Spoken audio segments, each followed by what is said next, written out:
आवाज़ तो सही आ रही है ना। चलिए भैया, क्या हाल चाल है आपके? क्या हाल चाल है? ओम नमः शिवाय मंत्र है। भैया ईयरफोन है ये।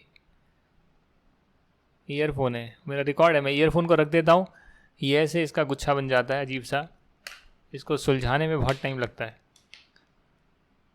कमाल है यार। लाइफ भी इस गुच्छे की तरह है, कॉम्प्लेक्स। कुछ ना करो तो गुत्थी बन जाएगी, गुच्छा बन जाएगा। क्या बोले तो सुलझाने में टाइम लगेगा, इसलिए दिमाग का इस्तेमाल करते रहो। अच्छा, ये करना बाकी है क्या या कर दिया? AS13 के क्वेश्चंस करने थे, कर लेते हैं। इलस्ट्रेशन नंबर 1 आ रही है। एक अनकोटेड लॉन्ग टर्म इन्वेस्टमेंट है जिसे आप बुक्स में कैरी कर रहे हैं 2 लाख रुपए पर। Published accounts of the unlisted company, जहां पर आपने इन्वेस्टमेंट करी है उस कंपनी की बात कर रहे हैं, उसमें शो हो रहा है कि कंपनी का बहुत ज़्यादा कैश लॉस हुआ है, उसका मार्केट शेयर डिक्लाइन हो रहा है। लॉन्ग टर्म इन्वेस्टमेंट जो है वो 20,000 से ऊपर नहीं देने वाली है। मतलब कि आपने किसी कंपनी में इन्वेस्ट करे हैं जिसके शेयर्स अनलिस्टेड हैं और उस कंपनी की जो हालत है वो गिवन है, cash losses, decline in market share, और दिक्कत ही दिक्कत है। आपको बताना है कि financial statement of R limited, जिस कंपनी ने इन्वेस्ट करा है, उसकी उसकी बैलेंस शीट में आप कैसे दिखाएंगे, कैसे डील करेंगे इसको। तो मैंने आपको बताया कि अगर लॉन्ग टर्म इन्वेस्टमेंट होती है तो उस केस में परमानेंट डिक्लाइन है तो आप जो है नई वैल्यू पर रिकॉर्ड करते हैं, उस डिक्लाइन को P&L में डाल देते हैं। आप जो है 20,000 पर रिकॉर्ड करेंगे। अगर आप इसको अच्छे से लिखना चाहें तो इसको कुछ इस प्रकार लिखा जाएगा: as it is stated in the question that financial statements for the year ended 31st March 2017 are under preparation, the view have been given on the basis that the financial statement are yet to be completed. Financial statement अभी बनी नहीं है, complete होनी बाकी है, उसके हिसाब से हम व्यू दे रहे हैं। Fall in the value of investment has been considered on account of conditions existing on the balance sheet date. क्योंकि यहाँ दे रखा है कि आप फाइनेंशियल स्टेटमेंट प्रिपेयर करते टाइम इसको कैसे डील करेंगे, ये जो इन्वेस्टमेंट की वैल्यू गिर गई है। आप सीधा सीधा यहाँ से लिख कर आ सकते हैं, कोई बड़ी बात नहीं है, कि ये जो इन्वेस्टमेंट है लॉन्ग टर्म इन्वेस्टमेंट है जिसे फाइनेंशियल स्टेटमेंट पर हम कॉस्ट पर दिखाते हैं। हालांकि कुछ सर्कमस्टेंसेज में अगर कोई परमानेंट डिक्लाइन होता है अदर देन टेम्परेरी डिक्लाइन होता है इन द वैल्यू ऑफ इन्वेस्टमेंट, तो उस रिडक्शन को रिकॉर्ड करना ज़रूरी है। AS13 में लिखा है, AS13 रिवाइज में लिखा है, अकाउंटिंग फॉर इन्वेस्टमेंट्स में स्टेट्स दैट इंडिकेटर्स, ऐसे इंडिकेटर जिससे कि वैल्यू रिड्यूस हो सकती है इन्वेस्टमेंट की, उसमें एक फैक्टर जो है मार्केट वैल्यू है, कैश फ्लोज हैं, जैसा कि इस केस में हो रहा है। तो इस बेसिस पर जो है आपको, इन फैक्ट्स के बेसिस पर आपको जो है diminution should be made to reduce the carrying amount of long term investment. यानी उस 2 लाख को आप 1,80,000 कम कर दीजिए, P&L में डाल दीजिए और 20,000 पर ले आइए, ये कहना चाहते हैं। तो अगर आपने ये नहीं भी लिखा, ये जो पहला पैराग्राफ है नहीं लिखा, कोई बात नहीं, आपने सिंपल सा समझाया अकाउंटिंग स्टैंडर्ड क्या बोलता है, AS13 क्या बोलता है, long term investment cost per आती है, परमानेंट डिक्लाइन है, अदर देन टेम्परेरी डिक्लाइन है, तो कुछ कारणवश हो सकता है, वो कारण क्या है बताएंगे। और क्योंकि यहाँ पर वो कारण प्रेजेंट है, इसके लिए हम उस वैल्यू को 2 लाख नहीं बल्कि 20,000 पर रिकॉर्ड करेंगे। इलस्ट्रेशन नंबर 2 आ रही है, एक्स लिमिटेड। अब आप इस 2017 को 21 कर लेना, 22 कर लेना, मुझे नहीं पता, आपकी बुक में 5 साल पहले का दे रखा है तो मैं कुछ नहीं कर सकता।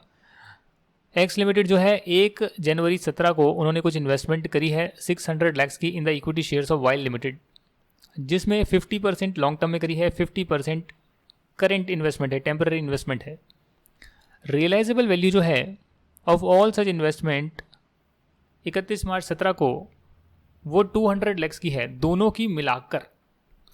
तो 600 लाख में जो है 50% बोले तो 300 लाख रुपए लॉन्ग टर्म है, 300 लाख करेंट इन्वेस्टमेंट है, दोनों का मिलाकर 200 लाख इनकी वैल्यू आ रही है, रियलाइजेबल वैल्यू आ रही है, यानी इसकी 100 और इसकी 100। ये बेसिकली इसलिए आया है क्योंकि इन्होंने जो है केस लॉस्ट कर दिया है कॉपीराइट का। मार्केट कंडीशन को देख के it is apparent that the reduction in the value is not temporary in nature, मतलब टेम्पररी नेचर की नहीं है। आप बताइए कि आप इसको कैसे रिकॉग्नाइज करेंगे। तो ये बहुत ही अच्छी बात है, सिंपल सा क्वेश्चन है, एक लॉन्ग टर्म है एक शॉर्ट टर्म है, इंटेंशन देखी जाती है यहाँ पर दे रखा है इंटेंशन ऑफ इन्वेस्टर देखी जाती है कि आप ये क्लासीफाई कर पाएँ लॉन्ग टर्म है या शॉर्ट टर्म है। और किसी भी इन्वेस्टमेंट को क्लासीफाई करने के लिए लॉन्ग टर्म या शॉर्ट टर्म में आप जो है इन्वेस्टर की इंटेंशन देखते हैं। तो यहाँ पर जो है 300 लाख आपके हैं लॉन्ग टर्म, 300 लाख हैं short term. Long term short term हो गया, जिनकी वैल्यू 200 लाख है एज ऑन 31 मार्च, जिसमें 100 लाख है करंट के लिए, 100 लाख है लॉन्ग टर्म के लिए। तो आप ये समझाने के बाद अकाउंटिंग स्टैंडर्ड 13 की बातें बताएंगे कि ये 13 में लिखा है, अकाउंटिंग फॉर इन्वेस्टमेंट में लिखा है कि जो करंट इन्वेस्टमेंट होती है उसे हम लोअर ऑफ कॉस्ट और फेयर वैल्यू पर रिकॉर्ड करते हैं।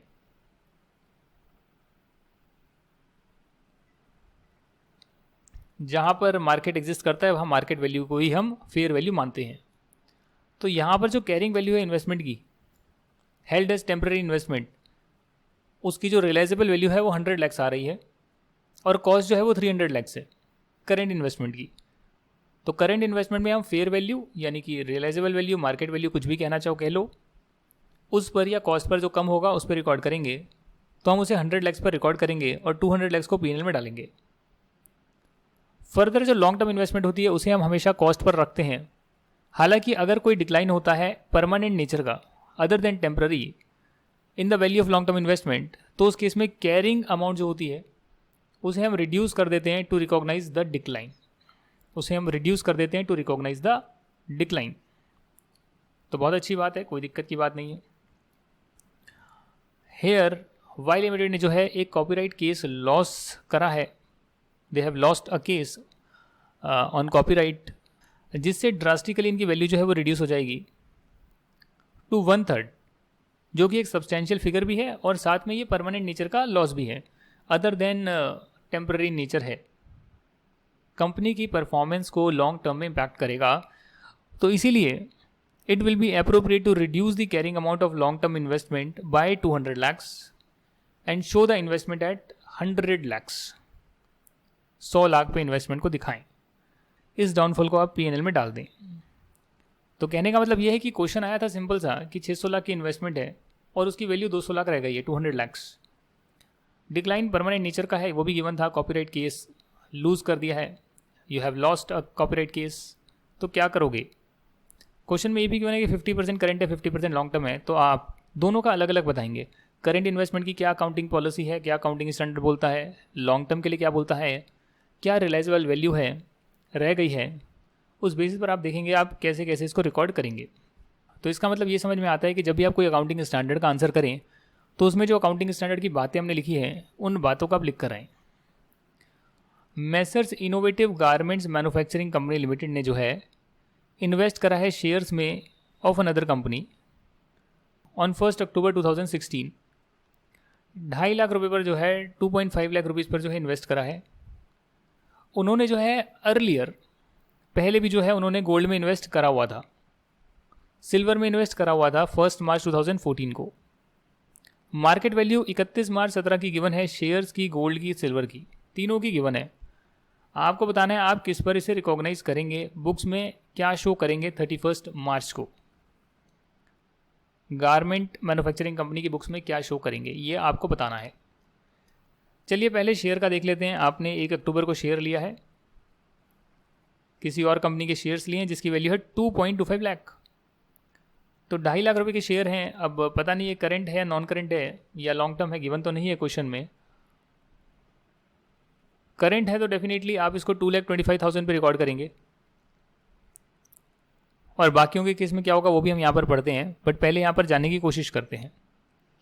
ये कहते हैं if the investment is purchase with an intention to hold for short term period that is less than 1 year, तो उसे हम करेंट इन्वेस्टमेंट बोलते हैं। करेंट इन्वेस्टमेंट को हम लोअर ऑफ कॉस्ट और फेयर वैल्यू पर रिकॉर्ड करते हैं। शेयर्स के केस में कॉस्ट है 2.5 लाख, मार्केट वैल्यू है 2.25 लाख, जो भी कम होगा उस पर हम रिकॉर्ड करेंगे, यानी कि 2.25 लाख रुपीज़ पर रिकॉर्ड करेंगे। अब ये करंट है या नहीं है वो तो पता नहीं लग रहा, आप देख सकते हैं 1 अक्टूबर को ख़रीदा है। इंटेंशन क्या है, डोंट नो।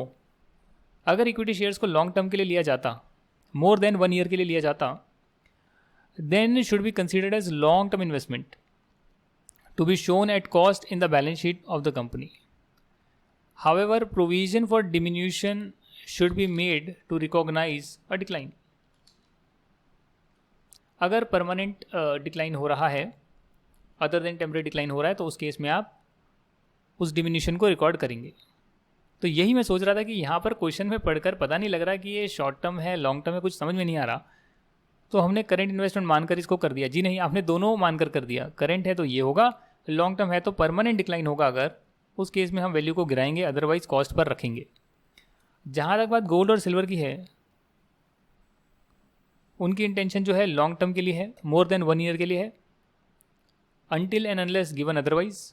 मतलब ये कि आपने 2014 में खरीदा था, अभी तक इसको रखा हुआ है, तो लॉन्ग टर्म के लिए रखा होगा।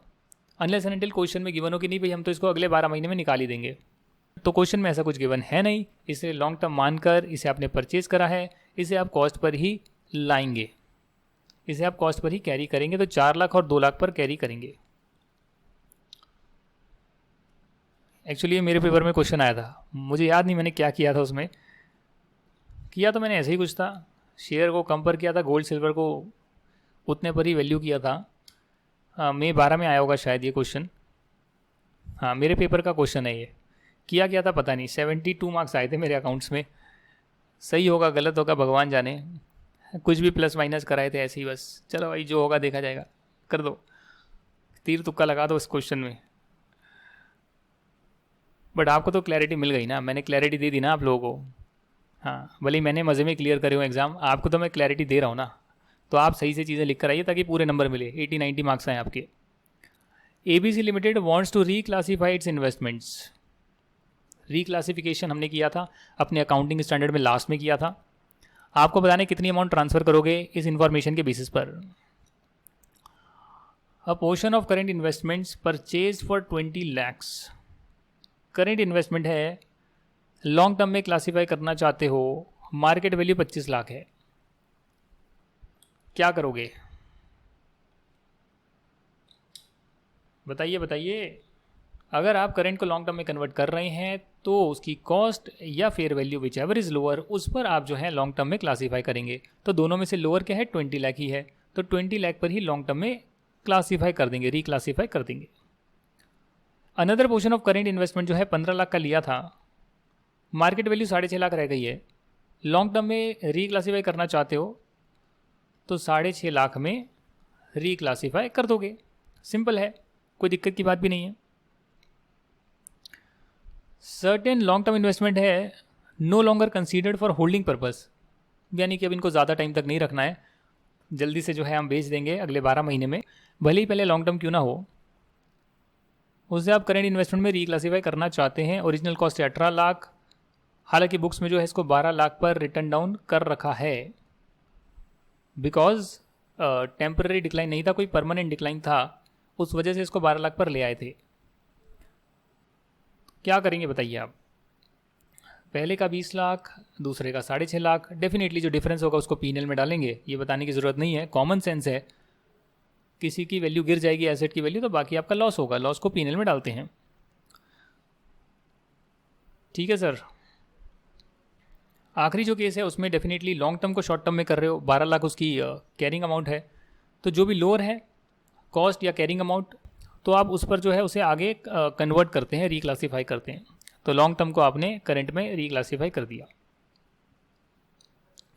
तो आपने जो है 18 लाख का आपने 12 लाख में रिक्लासीफाई कर दिया है। 18 लाख को जो है 12 लाख में रिक्लासीफाई कर दिया है।